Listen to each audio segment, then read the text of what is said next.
veľmi odporúčam sa uklaniť tomu človeku. To je symbol pre vaše podvedomie, že vy ste teraz v službe toho človeka.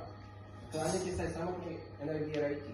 Takisto, keď budete mať druhú úroveň a budete pracovať so symbolmi, ďakujem za možnosť, že môžem ja ten, kto ti ide pomôcť za úspešné ošetrenie. Ten človek už má pravdepodobne dávno zatvorené oči, ani to nevidí, ani nemusí vidieť. No a sa postavím za človeka, pomalinky začnem približovať ruky. Ruky sú vždy spojené prsty a voľne položené v tejto pozícii. Naši nakoniec pristanú na tvári, ako na spočinu. A ja by som mal stať pohodlne, aby som nemal ruky v krči.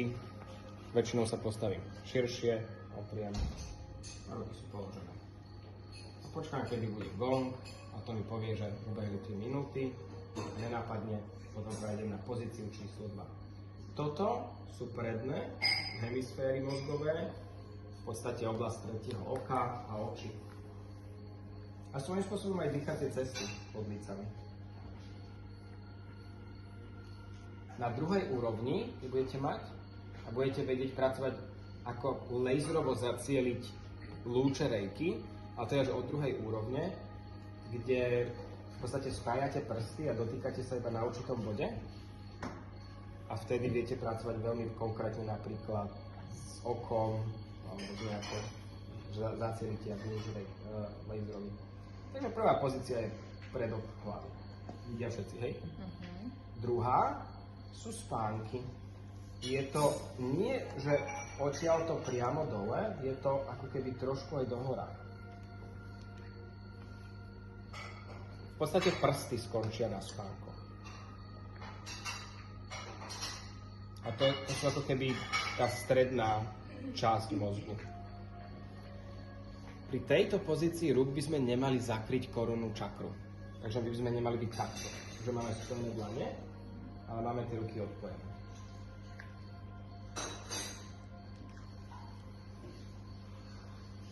To je druhá pozícia rúk. Tretia pozícia rúk je cez uši.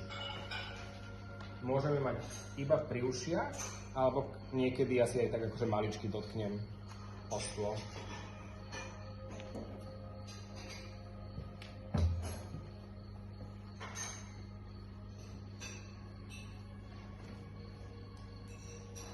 Jemne sa dotýkaš tých uší, ako z boku celý čas, hej? Ako? Sa jemne normálne dotýkaš veľmi celý jemne. Keby niekto si chcel vyskúšať, že akým veľmi jemným dotykom sa ho dotýkam, kľudne na vás položím ruky, že môžete cítiť, aké jemné to je.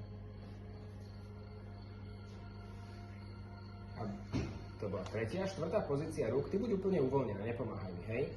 Dajme tomu, že niekto už by tak jemne spal. Jednu ruku som zasunul pod krk, aby som si nadvihol hlavu. Jedna ruka ide pod hlavu, druhá ruka ide pod hlavu. Ja vám presne ukážem potom, ako sa dotýkam. Hlava je položená normálne na rukách.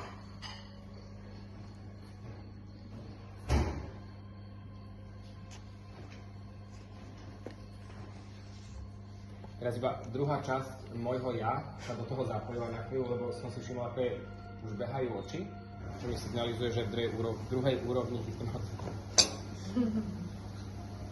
Inak ona je silne hypnotická. Skúsená profesionálka na hypnotiku. Takto. Hej. Prsty sa dotýkajú krku, kde sa krk upína na lebku a dlane sú hore. Takže prsty končia na krku a dlane sú na lebke.